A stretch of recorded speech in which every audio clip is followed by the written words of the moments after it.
ಮನೆಗೆ ಗೆಸ್ಟ್ ಬಂದಾಗ ತುಂಬ ಕ್ವಿಕ್ಕಾಗಿ ಈಸಿಯಾಗಿ ಯಾವುದಾದ್ರೂ ನಾನ್ ವೆಜ್ ರೆಸಿಪಿ ಮಾಡೋಣ ಅಂತ ಯೋಚನೆ ಮಾಡ್ತಿರುವಾಗ ಖಂಡಿತ ಈ ರೆಸಿಪಿಯನ್ನು ಮಾಡ್ಕೊಳ್ಳಿ. ತುಂಬ ಚೆನ್ನಾಗಿರುತ್ತೆ ಟೇಸ್ಟು.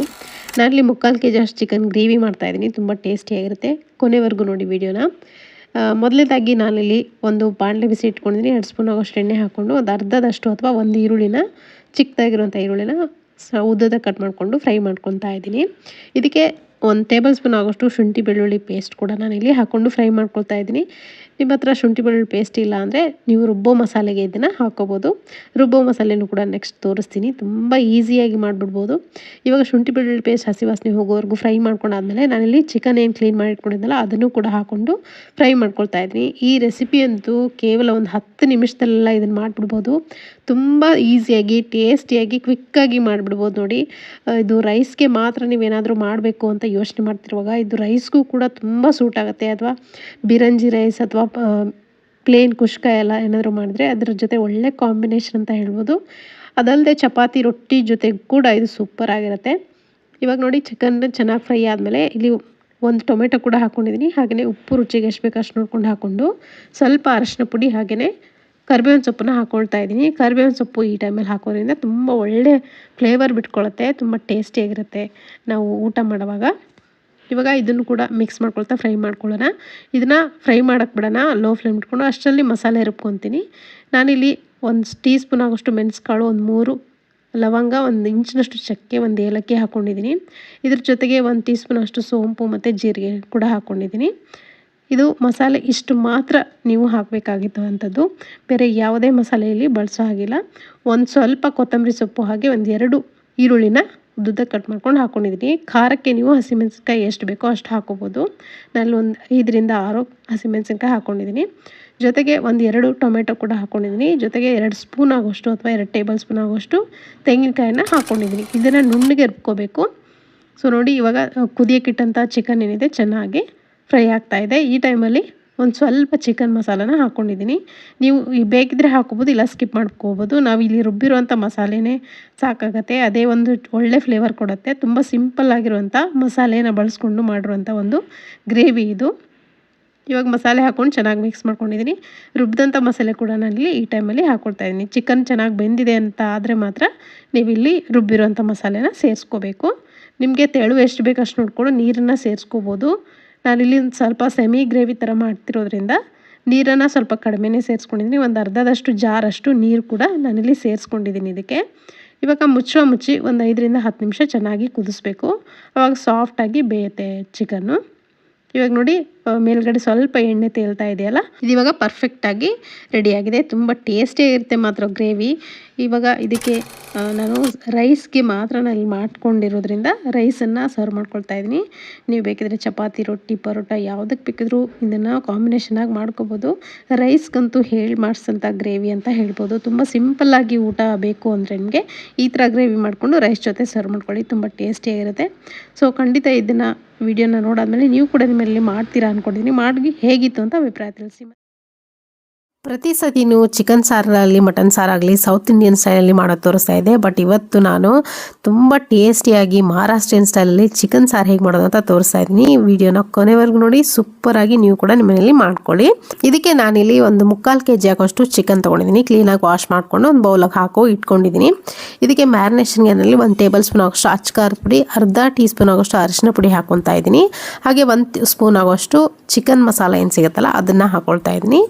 ಜೊತೆಗೆ ಸ್ವಲ್ಪ ಉಪ್ಪು ಹಾಗೆ 1 ಟೀ ಸ್ಪೂನ್ ಆಗೋಷ್ಟು ಎಣ್ಣೆ ಹಾಕ್ಕೊಂಡು ಚೆನ್ನಾಗಿ ಮಿಕ್ಸ್ ಮಾಡ್ಕೋಬೇಕು. ಚಿಕನ್ ಮೇಲ್ಗಡೆ ಒಂದು ಕೋಟಿಂಗ್ ಬರೋ ಥರ ಮಿಕ್ಸ್ ಮಾಡಿಕೊಂಡು ಇದನ್ನು ಮ್ಯಾರಿನೇಷನ್ ಮಾಡಿ ಒಂದು 10-15 ನಿಮಿಷ ನಾವು ಮಸಾಲೆ ರೆಡಿ ಮಾಡೋಷ್ಟು ಟೈಮು ಇದನ್ನು ಮ್ಯಾರಿನೇಷನ್ಗೆ ಸೈಡಲ್ಲಿ ಎತ್ತಿಟ್ಕೊಂಡ್ಬಿಡ್ತೀನಿ. ಇವಾಗ ನಾನಿಲ್ಲಿ ಮಸಾಲೆಗೆ 2 ಈರುಳ್ಳಿನ ಉದ್ದಕ್ಕೆ ಕಟ್ ಮಾಡಿಕೊಂಡು ಇಟ್ಕೊಂಡಿದ್ದೀನಿ. ಒಂದು ಫ್ರೈಯಿಂಗ್ ಪ್ಯಾನ್ಗೆ ಈರುಳ್ಳಿಯನ್ನು ಹಾಕ್ಕೊಂಡು ಚೆನ್ನಾಗಿ ಫ್ರೈ ಮಾಡ್ಕೋಬೇಕು. ಸ್ವಲ್ಪ ಎಣ್ಣೆನ ಹಾಕ್ಕೊಂಡು ಫ್ರೈ ಮಾಡ್ಕೊಳ್ಳಿ. ಆವಾಗ ಚೆನ್ನಾಗಿ ಗೋಲ್ಡನ್ ಬ್ರೌನ್ ಆಗುತ್ತೆ. ಮಹಾರಾಷ್ಟ್ರೀಯನ್ ಸ್ಟೈಲಲ್ಲಿ ಸ್ಪೆಷಲಾಗಿ ಈ ಈರುಳ್ಳಿ ಏನಿದೆ ನೋಡಿ ಪೂರ್ತಿ ಕೆಂಪಿಗೆ ಹುರಿತಾರೆ. ಎಷ್ಟು ಚೆನ್ನಾಗಿ ಹುರಿತೀವೋ ಅಷ್ಟು ಚೆನ್ನಾಗಿ ಸಾಂಬಾರು ಟೇಸ್ಟು ಅಷ್ಟು ಚೆನ್ನಾಗಿ ಬರುತ್ತೆ. ಸ್ವಲ್ಪ ಸ್ವೀಟ್ನೆಸ್ ಇರುತ್ತೆ ಮಹಾರಾಷ್ಟ್ರೀಯನ್ ಸ್ಟೈಲಲ್ಲಿ. ಹಾಗೆ ಸ್ಪೈಸಿ ಕೂಡ ಅಷ್ಟೇ ಹಾಕಿರ್ತಾರೆ. ನಾನಿಲ್ಲಿ ನೋಡಿ ಒಣ ಕೊಬ್ಬರಿನ ಈ ಥರ ತುರಿದು ಫ್ರಿಜ್ಜಲ್ಲಿ ಎತ್ತಿಟ್ಕೊಂಡಿರ್ತೀನಿ. ಅದು ಯಾವಾಗಲಾದರೂ ನಮ್ಗೆ ಯೂಸ್ ಆಗುತ್ತೆ ಅಂಥೇಳಿ ಅದನ್ನು ಒಂದು 2 ಬೌಲ್ ಅವಷ್ಟು ಯೂಸ್ ಮಾಡ್ತೀನಿ. ಇವಾಗ ಅದೇ ಫ್ರೈಯಿಂಗ್ ಪ್ಯಾನ್ಗೆ ನಾನಲ್ಲಿ ಒಂದು ಟೊಮೆಟೊನು ಕೂಡ ದೊಡ್ಡ ಗಾತ್ರದ ಒಂದು ಟೊಮೆಟೊ ಕೂಡ ಕಟ್ ಮಾಡಿಕೊಂಡು ಅದನ್ನು ಕೂಡ ಫ್ರೈ ಮಾಡ್ಕೊಂಡಿದ್ದೀನಿ. ಪೂರ್ತಿ ಸಾಫ್ಟಾಗಿ ಫ್ರೈ ಮಾಡ್ಕೋಬೇಕು. ಇವಾಗ ಈ ಟೊಮೆಟೊ ಏನಿದೆ ಫ್ರೈ ಮಾಡ್ಕೊಂಡಿರೋದು ಅದನ್ನು ಕೂಡ ಈರುಳ್ಳಿ ಏನು ಹಾಕಿದ್ದೀವಲ್ಲ ಅದಕ್ಕೆ ಹಾಕ್ಕೊಳ್ತಾ ಇದ್ದೀನಿ ಬೌಲ್ಗೆ. ಇವಾಗ ಒಂದು ಮಿಕ್ಸರ್ ಜಾರ್ಗೆ ಮಸಾಲೆಯನ್ನು ಹಾಕ್ಕೊಂಡು ರುಬ್ಕೊಳ್ಳೋಣ. ನಾನಲ್ಲಿ 1 ಟೇಬಲ್ ಸ್ಪೂನ್ ಅಷ್ಟು ಧನಿಯಾ ಕಾಳನ್ನ ಹಾಕ್ಕೊಂಡಿದ್ದೀನಿ, 1 ಏಲಕ್ಕಿ, 1 ಇಂಚಿನಷ್ಟು ಚಕ್ಕೆ, 1 2ರಿಂದ 3 ಲವಂಗ, ಹಾಗೆ ಕಾಳು ಮೆಣಸು ಒಂದು ಅರ್ಧ ಟೀ ಸ್ಪೂನ್ ಆಗೋಷ್ಟು, ಜೊತೆಗೆ ಜೀರಿಗೆ ಕೂಡ 1 ಟೀ ಸ್ಪೂನ್ ಆಗೋಷ್ಟು ತೊಗೊಂಡಿದ್ದೀನಿ. ಇದೆಷ್ಟೇ ಮಸಾಲೆ ಸಾಕು. ಮಿಕ್ಸರ್ ಜಾರ್ಗೆ ಹಾಕ್ಕೊಳ್ತಾ ಇದ್ದೀನಿ. ಹಾಗೆಯೇ 1-2 ಕಪ್ ಆಗುವಷ್ಟು ಈ ಒಣ ಕೊಬ್ಬರಿ ಏನಿದೆ ಒಣ ಕೊಬ್ಬರಿ ತುರಿಯನ್ನು ಹಾಕ್ಕೊಂಡಿದ್ದೀನಿ. ಹಾಗೆಯೇ ಹುರಿದಂಥ ಈರುಳ್ಳಿ ಟೊಮೆಟೊ ಹಾಕ್ಕೊಂಡು ಇದನ್ನು ನುಣ್ಣಗೆ ರುಬ್ಕೋಬೇಕು. ನೋಡಿ ಈ ಥರ ಪೇಸ್ಟ್ ಮಾಡ್ಕೊಂಡು ಇಟ್ಕೊಂಡಿದ್ದೀನಿ. ಇವಾಗ ಮಾಡೋದು ನೋಡೋಣ. ನಾನಿಲ್ಲಿ ಒಂದು ದೊಡ್ಡ ದಪ್ಪ ತಳ ಇರುವಂಥದ್ದು ಒಂದು ಪಾತ್ರೆ ಬಿಸಿ ಇಟ್ಕೊಂಡಿದ್ದೀನಿ. ಇದಕ್ಕೆ 2 ಸ್ಪೂನ್ ಆಗೋಷ್ಟು ಎಣ್ಣೆ ಹಾಕ್ಕೊಂಡು ಎಣ್ಣೆ ಚೆನ್ನಾಗಿ ಕಾದಾದ್ಮೇಲೆ ಒಂದು ಅರ್ಧದಷ್ಟು ಈರುಳ್ಳಿನ ಒಗ್ಗರಣೆಗೆ ಅಂತ ಹಾಕ್ಕೊಳ್ತಾ ಇದ್ದೀನಿ.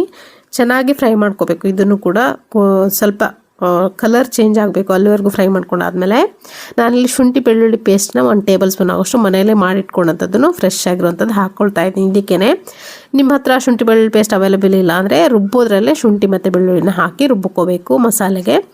ಇವಾಗ ಮ್ಯಾರಿನೇಟ್ ಮಾಡಿಟ್ಟಂಥ ಚಿಕನ್ ಏನಿದೆ ನೋಡಿ ಅದನ್ನು ಕೂಡ ಹಾಕ್ಕೊಂಡು ಚೆನ್ನಾಗಿ ಫ್ರೈ ಮಾಡ್ಕೋಬೇಕು. ಇವಾಗ ನೋಡ್ತಿರ್ಬೋದು ಶುಂಠಿ ಬೆಳ್ಳುಳ್ಳಿ ಪೇಸ್ಟ್ ಎಲ್ಲ ಹಸಿ ವಾಸನೆ ಹೋಗಾದ್ಮೇಲೆ ಚಿಕನ್ ಹಾಕ್ಕೊಂಡು ಚೆನ್ನಾಗಿ ಫ್ರೈ ಮಾಡಿಕೊಂಡು ಮುಚ್ಚಿ 1-2 ನಿಮಿಷ ಬಿಡಬೇಕು. ನೋಡಿ ನೀರೆಲ್ಲ ಬಿಟ್ಕೊಂಡು ಚಿಕನ್ ಚೆನ್ನಾಗಿ ಬೆಂದಿರುತ್ತೆ. ಸಾಫ್ಟಾಗಿ ಬೇಯೋವರೆಗೂ ಈ ಥರ ಬೇಯಿಸ್ಕೋಬೇಕು. ಚಿಕನ್ ಸಾಫ್ಟಾಗಿ ಬೆಂದ ಮೇಲೆ ನೀವು ಉಳಿದಿರುವಂಥ ಸಾಮಗ್ರಿಗಳನ್ನ ಹಾಕ್ಕೋಬೇಕು. ಅದಕ್ಕಿಂತ ಮುಂಚೆ ಹಾಕ್ಕೊಂಡ್ರೆ ಚೆನ್ನಾಗಿ ಬೇಯೋದಿಲ್ಲ, ಸ್ವಲ್ಪ ಹಾರ್ಡ್ನೆಸ್ ಬಂದುಬಿಡುತ್ತೆ. ಸೊ ಇವಾಗ ಚಿಕನ್ನು ಕ್ಲೀನಾಗಿ ಬೆಂದಿತ್ತು, ಹಾಗಾಗಿ ನಾನು ರುಬ್ಬಿರುವಂಥ ಮಸಾಲೆಯನ್ನು ಕೂಡ ನಾನು ಇಲ್ಲಿ ಹಾಕ್ಕೊಳ್ತಾ ಇದ್ದೀನಿ. ಖಂಡಿತ ಈ ರೆಸಿಪಿನ ನೀವು ಕೂಡ ಈ ಮೆಥಡಲ್ಲಿ ಟ್ರೈ ಮಾಡಿ ನೋಡಿ, ತುಂಬ ಚೆನ್ನಾಗಿರುತ್ತೆ. ಮಹಾರಾಷ್ಟ್ರೀಯನ್ ಸ್ಟೈಲಲ್ಲಿ ಚಿಕನ್ ಸಾರು ತುಂಬ ಟೇಸ್ಟಿಯಾಗಿರುತ್ತೆ. ಚಿಕನ್ ಶೇರ್ವಾ ಅಂತ ಕೂಡ ಕರೀತಾರಲ್ಲಿ, ಅಷ್ಟು ಚೆನ್ನಾಗಿರುತ್ತೆ. ಇದು ಪರೋಟ, ರೊಟ್ಟಿ, ಚಪಾತಿ ಎಲ್ಲದ್ರ ಜೊತೆಗೂ ಸೂಟ್ ಆಗುತ್ತೆ. ಇವಾಗ ನೋಡಿ ಮಸಾಲೆ ಹಾಕ್ಕೊಂಡು ಒಂದು ಜಾರ್ ಆಗೋಷ್ಟು ನೀರು ಹಾಕ್ಕೊಂಡು ಅಥವಾ ತೆಳುವಾಗಿ ಸಾರಾಗೋಷ್ಟು ನೀರು ಹಾಕ್ಕೊಂಡು ಮುಚ್ಚಿ ಚೆನ್ನಾಗಿ 1-2-3 ಕುದಿಸ್ಬೇಕು. ಚೆನ್ನಾಗಿ ಕುದಿಸಾದ್ಮೇಲೆ ನಾನಿಲ್ಲಿ ಎಣ್ಣೆ ಜಾಸ್ತಿ ಹಾಕಿಲ್ಲ, 2 ಸ್ಪೂನ್ ಆಗೋಷ್ಟು ಮಾತ್ರ ಹಾಕಿದ್ದೀನಿ. ತಾನಾಗೆ ಎಣ್ಣೆ ಬಿಟ್ಕೊಳ್ಳುತ್ತೆ ಆಲ್ರೆಡಿ, ಹಾಗಾಗಿ ಸ್ವಲ್ಪ ಕಡಿಮೆನೇ ಎಣ್ಣೆ ಹಾಕಿ ಮಾಡ್ಕೊಳ್ತಾ ಇದ್ದೀನಿ. ಸ್ವಲ್ಪ ನೀರು ಕಡಿಮೆ ಅನಿಸು ನೀರು ಹಾಕಿ ಮತ್ತೆ 1-2 ಕುದಿಸ್ಕೊಂಡು ಆಫ್ ಮಾಡ್ಕೊಂಡಿದ್ದೀನಿ. ನೋಡ್ತಿರ್ಬೋದು ಎಣ್ಣೆನೇ ಹಾಕಿಲ್ಲ, ಆದರೂ ಕೂಡ ಎಷ್ಟು ಚೆನ್ನಾಗಿ ಎಣ್ಣೆ ಬಿಟ್ಕೊಂಡಿದೆ. ನಿಮಗೆ ಎಕ್ಸಿಸ್ಟ್ ಎಣ್ಣೆ ಬೇಡ ಅಂದರೆ ತೆಗೆದು ನೀವು ಅದನ್ನು ರಿಮೂವ್ ಮಾಡಿಬಿಡಿ. ಚೆನ್ನಾಗಿ ಕಲಸಿ ಮಿಕ್ಸ್ ಮಾಡಿ ಯೂಸ್ ಮಾಡಿದ್ರೆ ಎಣ್ಣೆ ಜಾಸ್ತಿ ಅನಿಸಲ್ಲ. ಇವಾಗ ಥಾಲಿ ರೆಡಿ ಮಾಡ್ಕೊಂಡಿದ್ದೀನಿ. ಚಪಾತಿ ಜೊತೆಗೆ ನಾನಿಲ್ಲಿ ಈ ಚಿಕನ್ ಸಾರನ್ನು ಸರ್ವ್ ಮಾಡ್ಕೊಳ್ತಾ ಇದ್ದೀನಿ. ತುಂಬ ಟೇಸ್ಟಿಯಾಗಿತ್ತು. ಖಂಡಿತವಾಗ್ಲೂ ನೀವು ಕೂಡ ಈ ಮೆಥಡಲ್ಲಿ ಮಾಡಿ ನೋಡಿ. ಚಿಕನ್ ಸಾರು ತುಂಬ ಇಷ್ಟಪಡ್ತೀರಾ, 2 ದಿನ ಇಟ್ಕೊಂಡು ತಿಂತೀರಾ, ಅಷ್ಟು ರುಚಿಯಾಗಿರುತ್ತೆ ಖಂಡಿತವಾಗ್ಲೂ. ಸೊ ಇವತ್ತಿನ ಈ ರೆಸಿಪಿ ಇಷ್ಟ ಆಗಿದ್ರೆ ಲೈಕ್ ಮಾಡಿ. ಇವತ್ತಿನ ದಿನ ಒಂದು ಸೂಪರ್ ಟೇಸ್ಟಿಯಾಗಿರುವಂಥ ಚಿಕನ್ ಸಾರು ಹೇಗೆ ಮಾಡೋದು ಅಂತ ತೋರಿಸ್ತಾ ಇದ್ದೀನಿ. ತುಂಬ ಸಿಂಪಲ್ಲು, ಯಾರು ಬೇಕಾದರೂ ಬ್ಯಾಚುಲರ್ಸ್ ಕೂಡ ಮಾಡ್ಕೋಬೋದು, ಅಷ್ಟು ರುಚಿಯಾಗಿರುತ್ತೆ. ಇವಾಗ ನೋಡಿ ಒಂದು ಪ್ಯಾನ್ ಬಿಸಿ ಇಟ್ಕೊಂಡಿದ್ದೀನಿ ಅಥವಾ ಕಡಾಯಿ ಬಿಸಿ ಇಟ್ಕೊಂಡಿದ್ದೀನಿ. ಇದಕ್ಕೆ ಒಣ ಮಸಾಲೆ ಹಾಕ್ಕೊಳ್ತಾ ಇದ್ದೀನಿ. ಚಕ್ಕೆ, ಲವಂಗ, ಏಲಕ್ಕಿ, ಮೆಣಸು, ಆಮೇಲೆ ಸೋಂಪು ಮತ್ತು ಜೀರಿಗೆಯನ್ನು ಹಾಕ್ಕೊಂಡಿದ್ದೀನಿ. ಎಲ್ಲವನ್ನು 1 ಟೀ ಸ್ಪೂನ್ ಆಗೋಷ್ಟು ಹಾಕ್ಕೊಂಡಿದ್ದೀನಿ. ಚಕ್ಕೆ ಮಾತ್ರ 1 ಇಂಚಿನಷ್ಟು ತೊಗೊಂಡಿದ್ದೀನಿ. ಹಾಗೆಯೇ ಇದಕ್ಕೆ ಒಂದು ದೊಡ್ಡ ಗಾತ್ರದ ಈರುಳ್ಳಿ ಕೂಡ ಹಾಕ್ಕೊಂಡಿದ್ದೀನಿ. 2 ಕೂಡ ಹಾಕೋಬೋದು ಈರುಳ್ಳಿನ. ಸ್ವಲ್ಪ ಎಣ್ಣೆಯಲ್ಲಿ ಚೆನ್ನಾಗಿ ಬಾಡಿಸ್ಕೋಬೇಕು ಈರುಳ್ಳಿನ. ಸ್ವಲ್ಪ ಕಲರ್ ಚೇಂಜ್ ಆಗಬೇಕು, ಪೂರ್ತಿ ಟ್ರಾನ್ಸ್ಪರೆಂಟ್ ಆಗೋವರೆಗೂ ಫ್ರೈ ಮಾಡ್ಕೊಳ್ಳಿ, ಅಥವಾ ಕೆಂಪಗಾಗೋವರೆಗೂ ಫ್ರೈ ಮಾಡಿದ್ರೂ ಕೂಡ ಚೆನ್ನಾಗಾಗುತ್ತೆ. ಇಲ್ಲಿ 1 ಟೊಮೆಟೊ ಕೂಡ ನಾನಿಲ್ಲಿ ಹಾಕ್ಕೊಂಡಿದ್ದೀನಿ. ಹಾಗೆಯೇ ಒಂದು ಸ್ವಲ್ಪ ಪುದೀನ ಸೊಪ್ಪನ್ನು ಕೂಡ ಈ ಹುರಿಯೋಕ್ಕೆ ಹಾಕ್ಕೊಳ್ತಾ ಇದ್ದೀನಿ. ಚೆನ್ನಾಗಿ ಹುರಿಬೇಕು ಎಲ್ಲವನ್ನು. ತುಂಬ ರುಚಿಯಾಗಿರುತ್ತೆ, ತುಂಬ ಸಿಂಪಲ್ಲಾಗಿ ಮಾಡ್ಕೋಬೋದು ಇದನ್ನು. ಟೇಸ್ಟ್ ಕೂಡ ಅಷ್ಟೇ ಡಿಫ್ರೆಂಟಾಗಿ ಬರುತ್ತೆ ಈ ಥರ ಮಾಡೋದ್ರಿಂದ. ಹಳ್ಳಿ ಕಡೆ ಎಲ್ಲ ಮಾಡ್ತಾರಲ್ಲ ಸಾರು, ತಿಳಿ ಸಾರು, ಆ ಥರ ತಿಳಿ ಸಾರನ್ನು ನಾನಿಲ್ಲಿ ಮಾಡ್ತಾಯಿದ್ದೀನಿ. ತುಂಬ ರುಚಿಯಾಗಿರುತ್ತೆ. ರೊಟ್ಟಿ ಜೊತೆಗೆ, ಚಪಾತಿ ಜೊತೆಗೆ, ಅನ್ನದ ಜೊತೆ ಕೂಡ ಸರ್ವ್ ಮಾಡ್ಕೋಬೋದು. ಮುದ್ದೆ ಜೊತೆಗಂತೂ ಪರ್ಫೆಕ್ಟಾಗಿರುತ್ತೆ. ಇವಾಗ ಹುರಿದಾದ್ಮೇಲೆ ಈ ಮಸಾಲೆ ಏನಿದೆ ನೋಡಿ ಹುರಿದಿರೋದು ಮಿಕ್ಸರ್ ಜಾರ್ಗೆ ಟ್ರಾನ್ಸ್ಫರ್ ಮಾಡ್ಕೊಳ್ತಾ ಇದ್ದೀನಿ. ಇವಾಗ ಇದಕ್ಕೆ 1-2 ಟೇಬಲ್ ಸ್ಪೂನ್ ಆಗೋಷ್ಟು ಕಾಯನ್ನು ಹಾಕ್ಕೊಳ್ತಾ ಇದ್ದೀನಿ. ಹಾಗೆಯೇ ಶುಂಠಿ ಬೆಳ್ಳುಳ್ಳಿ ಪೇಸ್ಟ್ ನನ್ನ ಹತ್ರ ಅವೈಲೇಬಲ್ ಇತ್ತು, ಅದನ್ನು ಹಾಕ್ಕೊಂಡಿದ್ದೀನಿ. ನಿಮ್ಮ ಹತ್ರ ಇಲ್ಲ ಅಂದರೆ ಶುಂಠಿ ಮತ್ತು ಬೆಳ್ಳುಳ್ಳಿ ಹಾಕ್ಕೊಂಡು ನುಣ್ಣಗೆ ರುಬ್ಕೋಬೇಕು. ನೋಡಿ ನಾನಿಲ್ಲಿ ಈ ಥರ ರುಬ್ಕೋಬೇಕು. ಇವಾಗ ಒಂದು ಪಾತ್ರೆ ಬಿಸಿ ಇಟ್ಕೊಂಡಿದ್ದೀನಿ. 1-2 ಸ್ಪೂನ್ ಆಗೋಷ್ಟು ಎಣ್ಣೆ ಹಾಕ್ಕೊಂಡಿದ್ದೀನಿ. ಎಣ್ಣೆ ಚೆನ್ನಾಗಿ ಕಾದಾದ್ಮೇಲೆ 1 ಈರುಳ್ಳಿ ಒಗ್ಗರಣೆಗೆ, ಹಾಗೆಯೇ ಒಂದು ಅರ್ಧ ಕಟ್ ಆಗೋಷ್ಟು ಮೆಂತ್ಯ ಸೊಪ್ಪನ್ನು ಸಣ್ಣದಾಗಿ ಕಟ್ ಮಾಡಿಕೊಂಡು ಈ ಒಗ್ಗರಣೆಗೆ ಹಾಕೋಬೇಕು. ಎಣ್ಣೆಯಲ್ಲಿ ಚೆನ್ನಾಗಿ ಬಾಡಬೇಕು ಮೆಂತ್ಯ ಸೊಪ್ಪು, ಪೂರ್ತಿ ಚೆನ್ನಾಗಿ ಫ್ರೈ ಆಗಬೇಕು ಸಾಫ್ಟಾಗಿ ಮೆಂತ್ಯ ಸೊಪ್ಪು. ಅಷ್ಟುವರೆಗೂ ಫ್ರೈ ಮಾಡ್ಕೊಂಡು ಆದಮೇಲೆ ನಾನಿಲ್ಲಿ ಚಿಕನ್ ಏನು ಕ್ಲೀನ್ ಮಾಡಿ ಇಟ್ಕೊಂಡಿದ್ನಲ್ಲ, ಒಂದು 3/4 kg ಚಿಕನ್ ಇದೆ ಇದು. ಅದನ್ನು ಹಾಕ್ಕೊಂಡು ಅದು ಕೂಡ ಚೆನ್ನಾಗಿ ಫ್ರೈ ಮಾಡ್ಕೋಬೇಕು. ಸ್ವಲ್ಪ ಹೊತ್ತು ಫ್ರೈ ಮಾಡಬೇಕು. ಮೇಲ್ಗಡೆ ಇರುವಂಥ ಎಲ್ಲ ಕೋಟಿಂಗ್ ಏನಿದೆ ಅಲ್ಲೆಲ್ಲ ಒಂದು ಫ್ರೈ ಆಗಬೇಕು. ಮುಚ್ಚಿ ಬೇಕಿದ್ರೂ ನೀವು ಫ್ರೈ ಮಾಡ್ಕೋಬೋದು. ಸ್ವಲ್ಪ ಉಪ್ಪು ಮತ್ತು ಅರಿಶಿನ ಕೂಡ ಹಾಕ್ಕೊಂಡಿದ್ದೀನಿ. ಹಾಕ್ಕೊಂಡು ಚೆನ್ನಾಗಿ ಮಿಕ್ಸ್ ಮಾಡ್ಕೊಳ್ತಾ ಇದ್ದೀನಿ. ತುಂಬ ಟೇಸ್ಟಿಯಾಗಿರುತ್ತೆ. ಅದರಲ್ಲೂ ಈ ಮೆಂತ್ಯ ಸೊಪ್ಪೇನು ಹಾಕಿರ್ತೀವಲ್ಲ ಒಗ್ಗರಣೆಗೆ, ಅದ್ರ ರುಚಿ ಅಂತೂ ಇನ್ನೂ ದುಪ್ಪಟ್ಟಾಗುತ್ತೆ. ಇವಾಗ ಮುಚ್ಚಿ ಒಂದು 2ರಿಂದ 3 ನಿಮಿಷ ಬಿಡ್ತೀನಿ. ನೋಡಿ, ನೀರು ತಾನೇ ಬಿಟ್ಕೊಂಡು ಚೆನ್ನಾಗಿ ಕುದೀತಾ ಇದೆ.